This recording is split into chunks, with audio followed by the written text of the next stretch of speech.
We are gathered here today to offer our respects to the 2024 NBA Champion Boston Celtics, who Bryan Fonseca, was wrong about all season.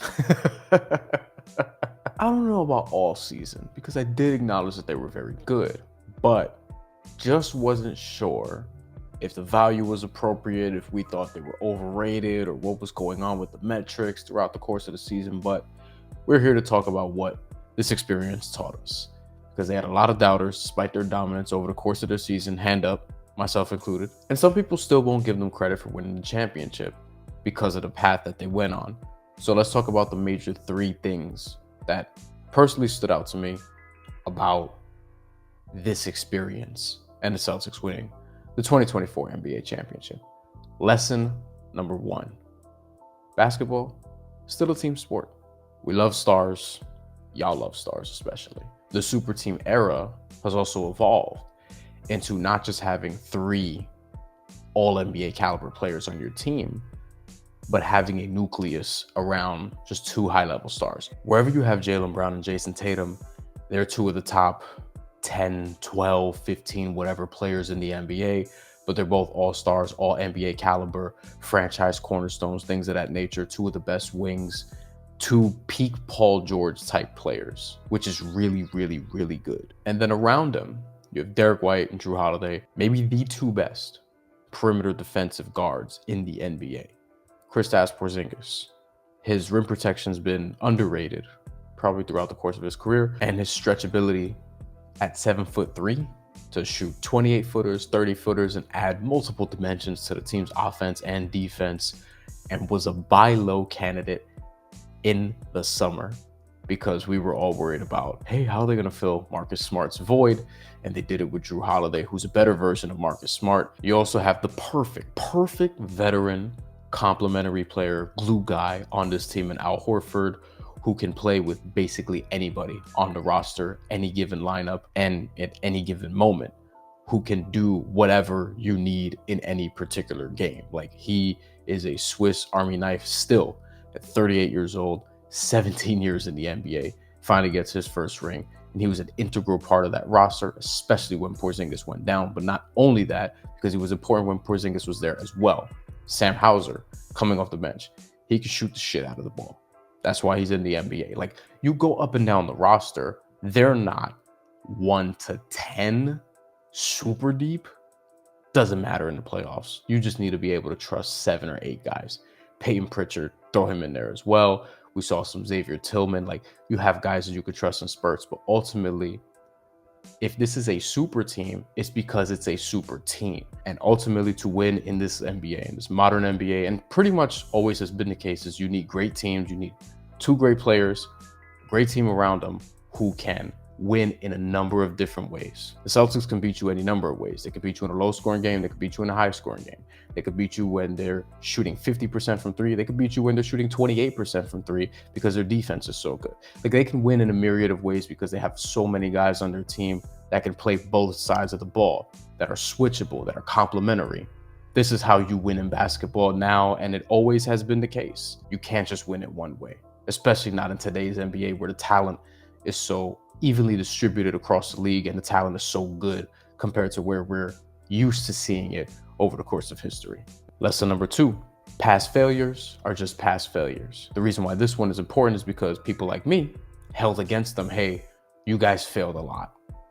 We've seen you come up short for 7 years. It was house money without Kyrie Irving in 2017-18 when Kyrie Irving was on that team but injured himself and was out for the rest of the year, and they went to the Eastern Conference Finals with a rookie Jason Tatum, a second-year Jaylen Brown, a very young Terry Rozier. Al Horford was on that team, and he was in his prime. He wasn't quite the veteran he is now, but he was a veteran at that point. And they got to Game 7 against LeBron James and the Cleveland Cavaliers, the last LeBron James Cleveland Cavaliers team, and were able to get within a game of the NBA Finals. House money. Kyrie Irving came back, kind of fucked it all up. Kemba Walker came in. That sort of allowed Jaylen Brown, Jason Tatum to blossom easier, but disappointment in the bubble, lost to a Miami Heat team that they probably could have beaten. And that Miami Heat team, we learned, really, really good, arguably the best of the Jimmy Butler era. in 2020. 2021, they get smoked by the Nets in the first round of the playoffs, and they're done. And that was a pretty interesting turning point for the organization. They come back in 2022, they get to the finals. They were up 2-1 against the Warriors. They lose, more heartbreak. And they didn't win in the NBA championship, which was probably winnable in hindsight because that wasn't an awesome Warriors team. The next year, they're down 3-0 to an 18 in the Eastern Conference Finals, Miami Heat. They battle back, but they lose in Game 7 at home. And then they get Kristaps Porzingis, they get Drew Holiday, 2 excellent trades. Brad Stevens, Executive of the Year, deserves a ton of credit. And they come back this year, and we held against them, myself included. They flopped around a lot. They're not going to do it this time, and they did, partially because, yes, we could talk about the Eastern Conference and Jimmy Butler and Terry Rozier and Donovan Mitchell and Karis LeVert and Jared Allen and Tyrese Halliburton and Damian Lillard and Giannis Antetokounmpo and more than half of the Knicks rotation all being injured during the playoffs. Sure, missing games, but Boston's dominance during the regular season outlined that this was a different team compared to the ones from years before because of those 2 key acquisitions and because the team that they had this year was better. It's better than those other incarnations of the Celtics. Just because you fail time and again doesn't mean you're going to continue to fail forever. And the Celtics were able to get over the hump. We know this because of NBA history, all the stories, like you have to fail time and again before you end up winning. This is what Vinny Goodwill tried to tell Karl-Anthony Towns, and Karl-Anthony Towns was saying, God damn, how much do I have to lose? We've been losing for 20 years or whatever it was, he said. You haven't. This is a process. The Celtics stuck with their process, and they were able to get to the finals. This is how it happens in NBA history.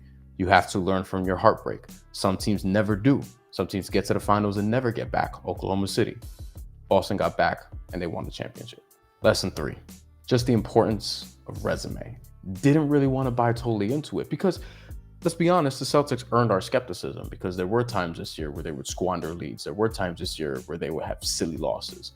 But then there were other things like, hey, they never lost 3 straight games. Sounds pretty simple, but they never lost 3 straight games. They had the highest offensive rating of all time. They had one of the best 5 net ratings, regular season and playoffs combined, in NBA history. The offensive efficiency was historic. They had the highest 3-point attempt rate during the regular season, and they were also making a high percentage of 3-point shots. The testament to their greatness is this. We wanted to see them tested. I think for the majority of people, though, subconsciously, it wasn't to see them. We want to see them lose. It's wanting to see them tested because they were so good. The numbers are telling us this. The dorks are telling us this. The media is telling us this. But our eyes are not seeing the exact same thing.